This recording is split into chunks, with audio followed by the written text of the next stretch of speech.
आज मैं आपके लिए लेकर आया हूँ हाई स्कूल की साइंस से मैं विद्युत और विद्युत धारा के प्रभाव से कुछ आंकिक प्रश्न लेकर आया हूँ जो बहुत ही ज़्यादा इम्पोर्टेंट है। तो शुरू करते हैं आज का वीडियो। तो पहला क्वेश्चन आपके सामने लिखा हुआ है, यदि किसी चालक में प्रवाहित धारा, ध्यान देना थोड़ी सी बातों पर, धारा क्या होता है, समय क्या होता है, सारी चीज़ें आपको थोड़ा सा ध्यान देना है। यदि किसी चालक में प्रवाहित धारा 4 एम्पियर है, एम्पियर अगर कहीं भी लिखा हो तो ये समझ जाइए कि क्या है, धारा है। एम्पियर अगर मात्रक लिखा हो पीछे किसी संख्या के तो वो समझो क्या है, धारा है। तो 1.5 मिनट 1.5 मिनट में प्रवाहित आवेश की मात्रा ज्ञात कीजिए। मतलब 1.5 मिनट में जितना भी आवेश प्रवाहित हो जाए उसकी मात्रा बताना है, यानी आवेश बताना है। पूछ रहा है, समझ रहे हो बात, समझने का प्रयास कीजिए। मिनट में प्रवाहित आवेश की मात्रा क्या ज्ञात करना है, आवेश की मात्रा। दिया क्या है, सब कुछ पहले लिख लेंगे। सबसे पहले दिया धारा, आई का मान दिया है 4 एम्पियर, एम्पियर को एएमपी लिखे दे रहे हैं, समझ लीजिए, ठीक है।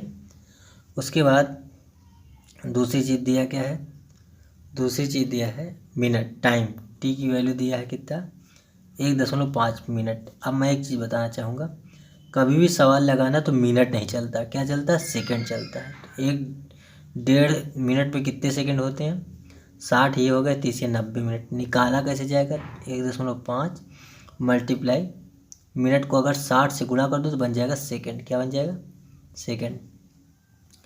तो हमने 60 से गुणा कर दिया तो आ जाए 15 छक्का 90, 900 आ जाएगा। लेकिन एक अंक बाद दशमलव लिखा है इसलिए बचेगा 90 सेकंड। कितना बचा, 90 सेकंड। तो एक अंक बाद दशमलव लगाने के बाद ये बन जाएगा 90। 900 जरूर था ये, लेकिन 90 बचेगा क्योंकि एक अंक बाद दशमलव लग जाएगा। उसके बाद पूछ क्या रहे हैं, ये भी लिखे दे रहे हैं। पूछ रहे हैं आवेश, आवेश को क्यू से लिखा जाता है। तो नाम याद रखिए सब लोग। मकई यहाँ टी है, आई लिख गया यहाँ पर टी है। धारा को आई से लिखा जाता है, ठीक। समय को टी से लिखा जाता है, टाइम। और ये जो होता है आवेश को क्यू से लिखा जाता है। अब क्यू का मान क्या होता है, क्यू बराबर सूत्र भी याद रख लीजिए। बस 2-4 सूत्र हैं, सब में चलते रहते हैं, ठीक है ना। तो क्यू बराबर होता है आई टी। क्या होता है, क्यू बराबर आई टी होता है। एक सूत्र और लिखे दे रहा हूँ, काम देगा आपको। क्यू बराबर यानी भी होता है, ठीक है ना। क्यू बराबर यानी भी होता है, क्यू बराबर आई टी होता है। अच्छा, ये क्यों नहीं लगाया, ये क्यों लगाया, क्योंकि आई का मान पता है और टी का मान पता है, इसलिए ये वाला लगाएंगे, ठीक। तो ये दोनों सूत्र क्यू के होते हैं। तो आई का मान है 4, ध्यान देना यहाँ पर 4 लिखा है। और जब टी की वैल्यू रखेंगे तो गुणा लगाएंगे। कोई भी दो वैल्यू अगर मान रखे जाते हैं तो गुणा लगा दिया जाता है, याद रखना। ये नहीं कि 4 लिख दें उसके बाद 90 लिख दें। तो 90 गुणा में तो 90 ऐसे लिखा जाएगा, ठीक। कि सोचो 4 लिख दे 90 लिख दे तो गलत हो जाएगा। 4 गुणे 90 तो हो जाएगा 94 36 360। और कूलाम मौकिया आवेश का मात्रा कूलाम होता है। क्या होता है, कूलाम, याद रखिए। थोड़ी चीज़ें हैं बस, एक हो गया धारा, एक हो गया आवेश हो गया, एक हो गया समय। समय तो बिल्कुल आप लोग जानते हो, समय का मात्रक सेकंड होता है। धारा का मात्रक एम्पियर होता है एक, आवेश का मात्रक कूलाम होता है दो, दो ही चीज़ें। और विभवांतर का मात्रक होता है वोल्ट, ठीक है। विभवांतर का मात्रक होता है वोल्ट। और इसी तरह प्रतिरोध का मात्रक होता है ओम। बस 2-4 बातें, इतना याद रख लीजिए, बिल्कुल आसान है, लोग घबरा जाते हैं बस। तो याद रखो, आई और टी दिया हो तो क्यू निकालने में बिल्कुल आसानी है। 2-4 सवाल इस पर आप लगाइएगा घर पे। अगला सवाल देखिएगा, एक विद्युत, बहुत मोस्ट इम्पॉर्टेंट है। एक विद्युत चालक में 2 एम्पियर की धारा लिखते चलते हैं। आई की वैल्यू दिया है 2 एम्पियर, धारा बह रही है चालक में प्रति सेकेंड। टाइम कितना है, टी की वैल्यू है 1 सेकेंड। कितने सेकेंड, 1 सेकेंड, ठीक। प्रति सेकेंड बहने वाले इलेक्ट्रॉनों की गणना करना है। इलेक्ट्रॉनों की गणना को यन से लिखते हैं, याद रखना। यन बराबर, जो मैंने उसमें सूत्र बताया था, क्यू बराबर यानी एन है इलेक्ट्रॉनों की संख्या, ई है इलेक्ट्रॉन पर आवेश। इलेक्ट्रॉन जहाँ समझते हो, ये मैं आपको बना के जल्दी से बता दे रहा हूँ। ये है परमाणु, परमाणु के नभे में प्रोटॉन और न्यूट्रॉन होते हैं, लेकिन जो बाहर ऐसे कक्षाएं बनी होती हैं उस पर इलेक्ट्रॉन होते हैं। तो इलेक्ट्रॉन पर एक अपना आवेश होता है, ऋण आवेश, माइनस, ठीक। तो वो जो ई है वो इलेक्ट्रॉन पे आवेश है और n है इलेक्ट्रॉनों की संख्या। जैसे इसमें कितने इलेक्ट्रॉन हैं तो वो n हो जाएगा, लेकिन जो इलेक्ट्रॉन होंगे उसमें एक इलेक्ट्रॉन पे आवेश क्या होगा, वो e हो जाएगा। ठीक, तो याद रखना। तो इसमें पूछा क्या गया, चालक में प्रति सेकंड t हो गया, इलेक्ट्रॉनों की गणना ज्ञात करना है। ठीक, n का मान पूछा जा रहा है। तो n का मान निकालने का एक सूत्र आप जानते ही हो, क्या होता है, q बराबर ne। तो देखिए n तो आप निकालना ही निकालना, e का मान आपको पता होना चाहिए। तो e का मान भी हम आज लिखे दे रहे हैं, याद कर लीजिए, ज़रूरत पड़ती है। 1.6 इंटू 10⁻19 कूलाम। कि ये हमेशा के लिए याद रख लो, हमेशा यही होता है। ठीक, e की वैल्यू n की निकालना है, e की पता है, क्या q की पता है तुमको, q को तो दिया ही नहीं। तो q का एक और सूत्र होता है, उसको लगा दीजिए। यहाँ लिख दीजिए it, क्योंकि it दिया है q के स्थान पे, और यहाँ लिख दीजिए ni। ठीक, वैल्यू रख दो, i की वैल्यू। चाहो तो पहले यहाँ से वैल्यू निकाल लो, या निकालना है तो e को भेज दो, इधर डिवाइड में आ जाएगा, e आ गया डिवाइड में, n हो गया। अब n की वैल्यू निकाल देते हैं, तो n बराबर आ जाएगा, ध्यान देना, i की वैल्यू कितनी है, 2 मल्टीप्लाई t की वैल्यू कितनी, 1 अपान e की वैल्यू आप जानते हो 1.6 इंटू 10⁻19। ठीक, अब इसको हम डिवाइड कर दें, दशमलव हटाएंगे, 1 का कोई वैल्यू नहीं, याद रखना। जब दशमलव हटाओगे तो 0 बढ़ जाएगा, तो हो जाएगा 20/16। अगर याद रखो ये 10⁻−19 से ऊपर जाएगा तो हो जाएगा 10⁻+19। कभी भी अगर नीचे अगर माइनस में पावर है वही ऊपर जाएगी तो 10⁻+ में हो जाएगी। अगर यही प्लस में होती 10⁻+19 तो ऊपर जाती 10⁻−19 हो जाता है, ऊपर ले गए। ठीक, अब 16 और 20 का भाग करते हैं, उससे पावर से मतलब बाद में रखना।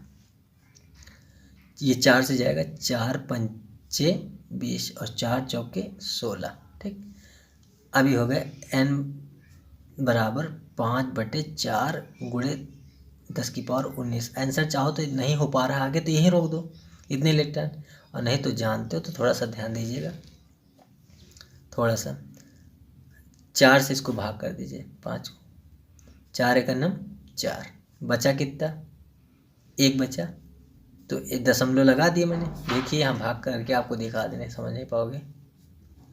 4 × 9 4, 1 बचा, 1 कटेगा नहीं कटेगा, दशमलव लगा दीजिए, दशमलव लगाएंगे 0 बढ़ जाएगा, 4 दूनी 8, कितना दूनी, तो यहाँ लिख दीजिए, 2 बचा, दशमलव लगा 0 बढ़ जाएगा, 4×5 = 20, तो 1.25 कितना है, 1.25 गुणे 10⁻19। इतने इलेक्ट्रॉन की बात करें तो n का कोई मात्रक नहीं होता। जैसे आवेश का मात्रक कूलाम होता है, यानी q का मात्रक कूलाम होता है, धारा का मात्रक एम्पियर होता है, समय का मात्रक सेकंड होता है, लेकिन n का कोई मात्रक नहीं होता है।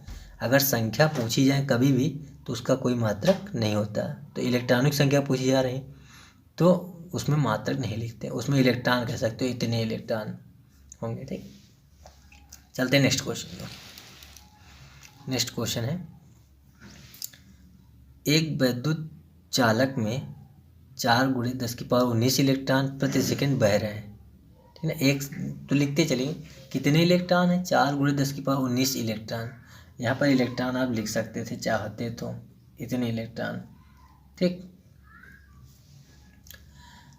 तो ये जो इलेक्ट्रॉन है तो n का मान दिया है, अगर पीछे कितने इलेक्ट्रॉन हैं, इतने इलेक्ट्रॉन बह रहे हैं, इतने इलेक्ट्रॉन बह रहे हैं, इलेक्ट्रॉनों की संख्या इतनी, भाई इतने लोग बह रहे हैं, जैसे कह रहे हैं इतने लोग बहे तो वो लोगों की संख्या हो गई, लेकिन इतने इलेक्ट्रॉन में तो इलेक्ट्रॉनों की संख्या हो गई। n बराबर हो गया 4 × 10⁻19 प्रति सेकंड, यानी t की वैल्यू हो गई 1 सेकंड प्रति सेकंड, कभी भी आए तो 1 सेकंड। चालक में विद्युत धारा की गणना आई ज्ञात करना है।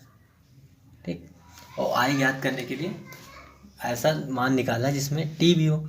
तो हम एक अच्छी तरह से सूत्र जानते हैं, IT बराबर होता है NE। ठीक ना भाई, जिसमें n आ जाए तो याद रखो ज़्यादातर NE और IT वाला ही चलेगा। ठीक है ना, n की बात आ जाए तो ये सूत्र जरूर याद रखो, IT बराबर NE रख दो, क्योंकि ये भी Q है ये भी Q है। ठीक है, आपको मैं बता दूँ Q बराबर IT होता है और Q बराबर NE भी होता है। ठीक, इसलिए IT बराबर NE यहाँ लिख दिया मैंने, वही बात है जो पुराने सूत्र है। अब I निकालना है तो क्या होगा, I बराबर होगा NE और टी नीचे चला जाएगा डिवाइड में, जैसे उसमें जैसे इसमें यन निकाला था, जब आपने ये यहाँ यन निकालना था तो ई नीचे आ गया, तो वैसे ही यहाँ पर क्या होगा, आई निकालना है तो टी नीचे चला जाएगा। एन की वैल्यू 4 गुणे 10 की पावर 19, ई की वैल्यू आप जानते हो 1.6 इंटू 10 टू पावर -19 और बटे 1 सेकेंड। बटे में कभी एक नीचे लिखा नहीं जाता, तो एक की कोई वैल्यू नहीं नीचे, ऊपर ही जो भी करना है करो।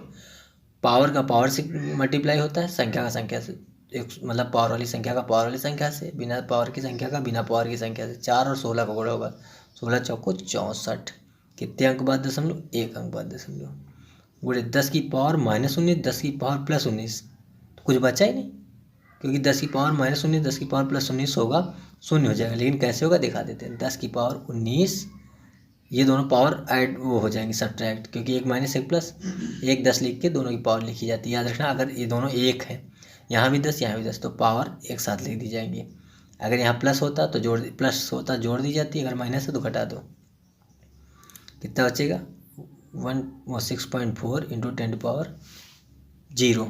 ठीक, दिखा दे सॉल्व करके, वैसे हो जाएगा आंसर, वहीं पर रोक देते 6.4, लेकिन हम आपको दिखा देते कैसे। 6.4 इंटू किसी 10 की पावर 0 की वैल्यू होती है 1, ठीक, तो आंसर आ जाएगा 6.4। आई की बात करें तो इसका मात्रक होता है एम्पियर, धारा की बात करें तो एम्पियर। ठीक, अब ये याद रखना, 10 की पावर 0 1 होता है। अगर हम कहते 100 की पावर 0 लगा तो भी 1 होगा, 1000 की पावर 0 लगा तो भी 1 होगा। अच्छा, 9999 की पावर 0 लगा तो भी 1 होगा, यानी पावर किसी की भी 0 हो तो 1 होगा। चलते हैं नेक्स्ट क्वेश्चन की ओर।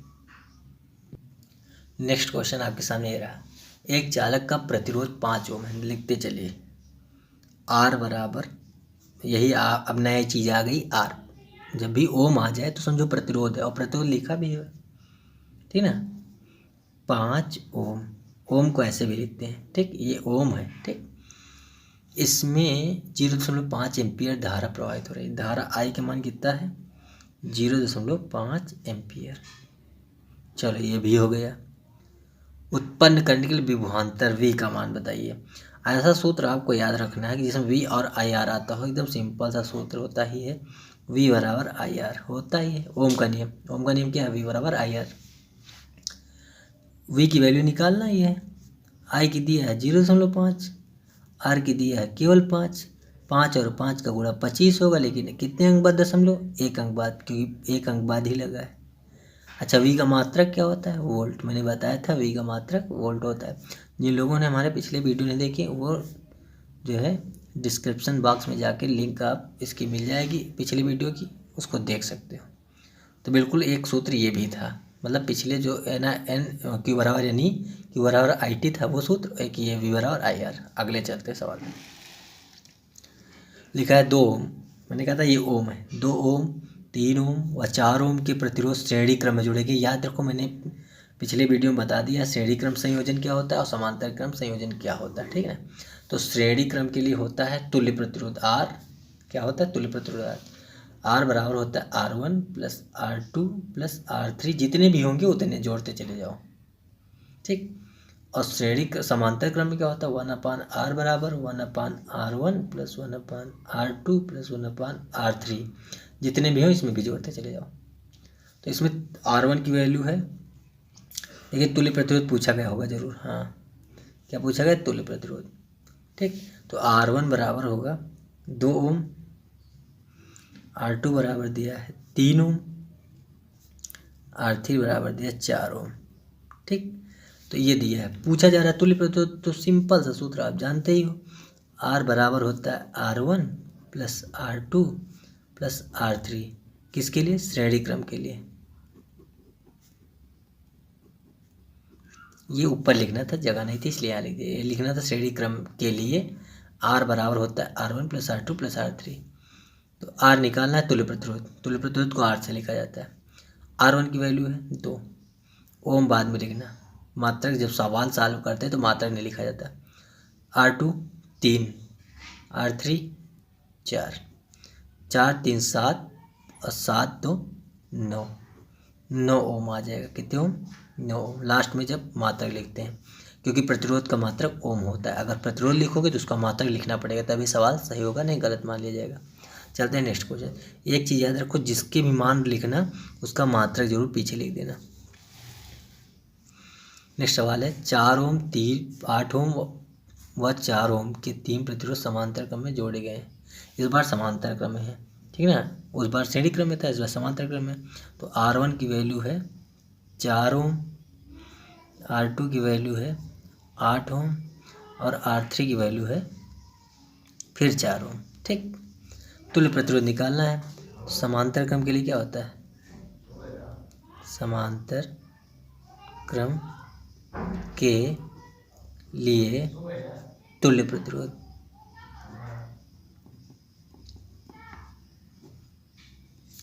वन अपान R बराबर 1/R1 plus 1/R2 plus 1/R3। ठीक, R का मान निकालना है, पढ़ा रहे थे ऐसे ही। 1/R is equal to 1/R1 की वैल्यू, R1 है 4 प्लस 1/R2 की वैल्यू है 8 प्लस इसकी 4। अब यहाँ पर हर बराबर होनी चाहिए, तभी होगा आगे साल। 1 में 4, ये दोनों तो हर बराबर, इसका नहीं है, ठीक है। तो एलसीएम से भी कर सकते हो, और नहीं तो जिनकी हर बराबर पहले उनको जोड़ लो, ये भी तरीका है। ठीक, क्या करेंगे, 1/R बराबर 1/4 प्लस 1/4 एक साथ लिख देंगे, लास्ट में 1/8 लिख देंगे। ठीक, तो क्या होगा, ये दोनों जुड़ जाएंगे, एक हर लिख दिया जाएगा, 1 प्लस 1 लिख दीजिए। जब हर बराबर हो तो माफ कीजिएगा, यहाँ पर प्लस होगा। जब एक हर होगा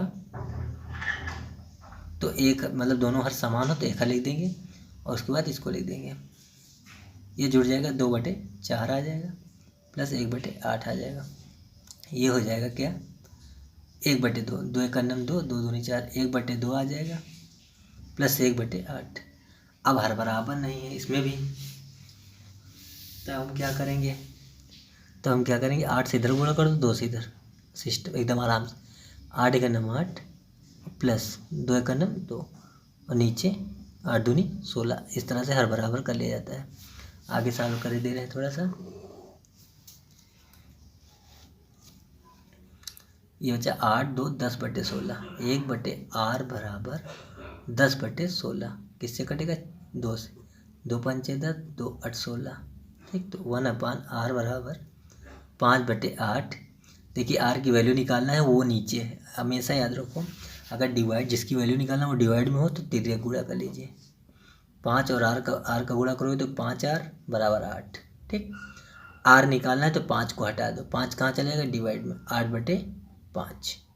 ठीक, ओम हमेशा ये यूज करिए, कोई दिक्कत नहीं आएगी। अब चाहो तो डिवाइड कर दीजिए, और नहीं तो आंसर ये भी चल जाएगा। डिवाइड करेंगे तो क्या आएगा, 5 × 5 और 3 बचेगा, दशमलव लगा देंगे, 30 हो जाएगा। तो 5 छक्का 30, 1.6 आ जाएगा। चाहे वो लिखो चाहे दोनों आंसर सही है। तो आज के लिए इतना ही है। कल मैं चित्र द्वारा बताऊंगा, जो चित्र द्वारा होते हैं समांतर क्रम संयोजन में, ठीक है ना, और श्रेणी क्रम संयोजन में जो भी चित्र होते हैं उनको मैं सवाल सॉल्व करूँगा। और बहुत इंपॉर्टेंट ये भी है और वो भी है, क्योंकि एक उससे और एक इससे जरूर आएगा क्वेश्चन, ठीक है। तो लगभग 6-7 नंबर का इससे केवल सवाल ही आएगा। तो इसकी तैयारी कर लो, 6-7 नंबर, 7 न मानो तो 6 जरूर मानो, तैयार कर लीजिए, अच्छे से नंबर आपके आ जाएंगे, ठीक है। और मैं जो बना रहा हूँ वीडियो उनको देख लीजिए पिछले, और जो जितना मैं पढ़ाता हूँ वही पेपर में आएगा, उससे अलग नहीं आएगा, ठीक है। और मैं आपसे सिर्फ एक ही अनुरोध करूँगा, लाइक ज़रूर कर दें। अगर अच्छा वीडियो लगा हो, समझ में आया हो, कुछ बहुत अच्छे समझ में आ गया हो तो लाइक ज़रूर करें, ठीक है। लाइक करना ना भूलें। धन्यवाद।